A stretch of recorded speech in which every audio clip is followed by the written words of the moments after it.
Hi mga mamshi, papshi, sis, and bros, or kung sino ka man, isa na namang umaga na punong-puno ng mga kabataan. Ang dami na namang bisita ng mga anak ko. Sana all.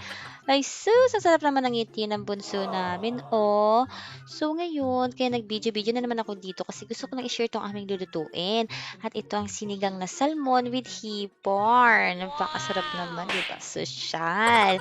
At ginawa pa ng puppet, nilaro mo naman sis. Madali lang naman lutuin 'to. Siyempre ihanda mo ang sibuyas, kamatis, salmon, hipon, kangkong, radish, sili pang sigang at Ginagawa sinigang mo? mix. Siyempre tubig, hindi magkakasabaw 'yan kung 'di mo lalagyan ng tubig, Hmm. nakakaloka ka.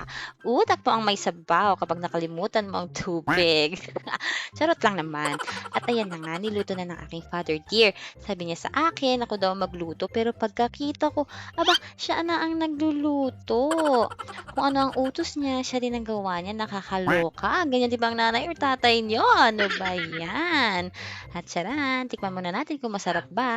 Siyempre masarap 'yan, walang duda. Sabi sa Hmm. akin ng tatay ko, paanong hindi daw siya ang magluluto? Eh, eto ako, nalibang sa Ginagawa mo? lato-lato, nakakaloka. Inagawan pa nga ang anak, kinakagat-kagat pa ako. Ano ba 'yan, baby shark 'yan? Nakakaloka naman 'tong anak ko na 'to. At ayan, sige, sayaw ka muna diyan. Lato-lato, lato-lato, lato-lato, lato-lato, lato-lato. At siyempre, hindi papahuli itong aming bunso. Hindi naman puwede na ang ate at kuya lang ang meron, lato-lato, siya rin dapat meron. At ito naman si mama, ang aking biyenan, nakatoka sa pag-iihaw. Pangarap Wag kasi nito ni naman. mama ang Wow. mag-barbecue-barbecue. Kaya ayan, Wow. tinupad na namin ang pangarap niya. Siyempre charot lang mga sis. Siguro naman hindi ko na kailangan sabihin paano mag-ihaw, alam niyo na 'yon. At ayan, ang sarap talaga ng mga inihaw, eh, 'no? Wow. And kainan na.